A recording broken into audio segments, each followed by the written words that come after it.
kenyataan yang menyalahi syariat ketika tempoh PKP apa semua tu. Sebab sebelum kuliah terakhir tu saya sebut dah hak berkaitan dengan dalam FB hak kenyataan yang bercanggah dengan hukum syariat kita ni, bercanggahlah dengan hukum akidah. Maknanya manusia ni tidak bertuhankan Allah, bertuhankan wairah, sebab takut pada wairah, syirik belaka tu. Ni tak faham akidah belaka ni. Takut kepada wairah tu syirik. Dia takut ni naluri manusia. Memanglah bukan kata wairah, apa perkara hak merbahayakan kita memang kita takut. Tengok kala, tengok jengking, kita takut. Berdebur kitanya kan.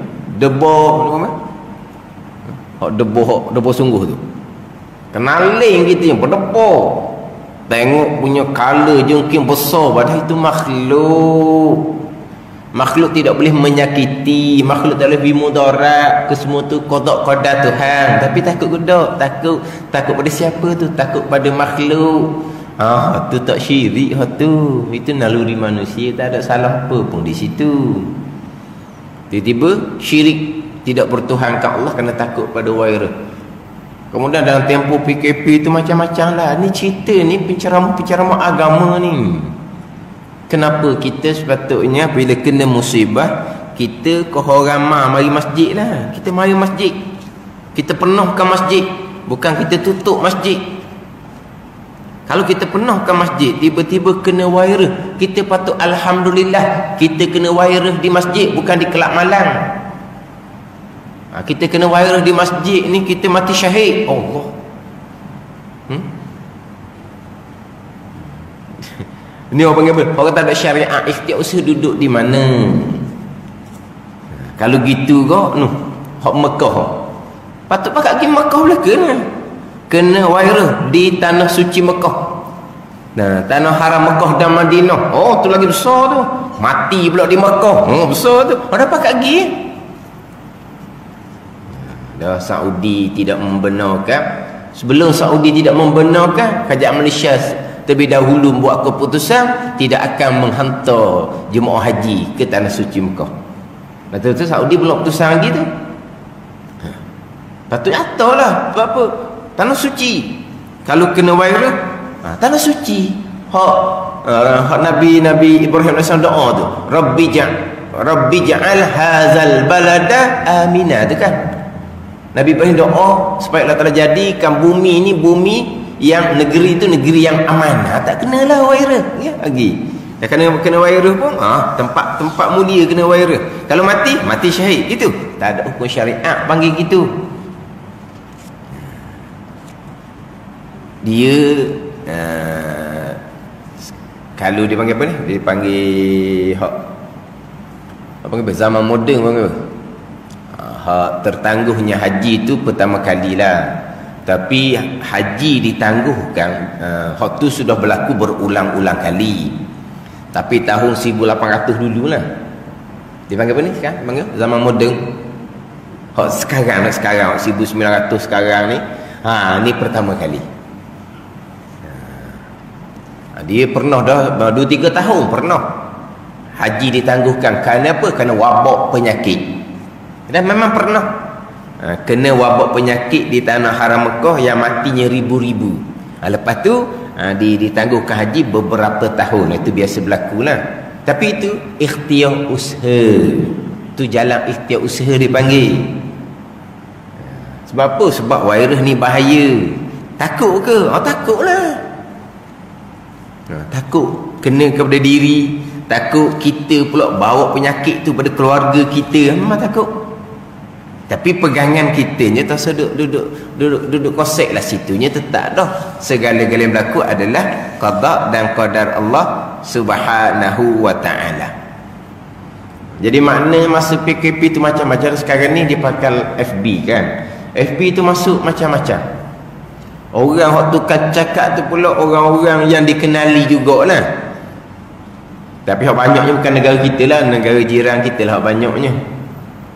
Orang-orang hok maknanya kita buat ibadah terus main waktu ni duduk masjid takkan kena virus. Pelik kata pemahaman mereka. Peliklah pemahaman. Padahal pada masa pemerintahan Sayyidina Umar ada wabak penyakit taun yang meninggalnya ribuan para sahabat dan para tabi'in. Pada masa itu di Syam. Tahu masa itu. Hak wabak pada masa pemerintahan Sayyidina Umar radhiyallahu anhu. Siapa yang meninggal? Ribuan para sahabat dan tabi'in. Itu ujian Allah Subhanahu wa taala. Jadi kenapa pula kata dah kita duduk masjid, buat ibadat sembahyang waktu, tak akan kena wabak penyakit. Tambahan pula kita di Malaysia ni 1/3 juga wabak penyakit ni mari daripada masjid Seri Petaling tu. Itu semua ujian Allah Subhanahu wa taala tu. Tapi macam mana kata di masjid kita tak akan kena virus? Tak adilah. Sahabat meninggal kerana wabak taun. Di antara sahabat yang meninggal tu siapa? Abu Ubaidah Amir Al-Jarrah, salah seorang sahabat yang wajib syurga, yang namanya dikemukakan sebagai calon khalifah oleh Sayyidina Abu Bakar radhiyallahu anhu selain dari Sayyidina Umar. Tapi khalifah yang pertama Sayyidina Abu Bakar lah. Tapi Abu Ubaidah adalah nama yang dikemukakan oleh Sayyidina Abu Bakar sebagai calon khalifah pengganti Nabi sallallahu alaihi wasallam sebagai khalifah. Tapi khalifahnya Sayyidina Abu Bakar. Tapi calon sebelum tu Sayyidina Abu Bakar radhiyallahu anhu mencalonkan Abu Ubaidah. Dan Sayyidina Umar pun dia mencalonkan Abu Ubaidah sebagai pengganti dia. Tapi Abu Ubaidah mati tahun tu lah pada masa pemerintahan Sayyidina Umar radhiyallahu anhu. Abu Ubaidah ni masuk Islam sehari selepas Sayyidina Abu Bakar masuk Islam. Abu Ubaidah mati kena taun. Kenapa kata kita orang sembahyang bang takkan kena virus? Pelik pemahaman tu. Ini ujian atas dunia. Ujian atas dunia.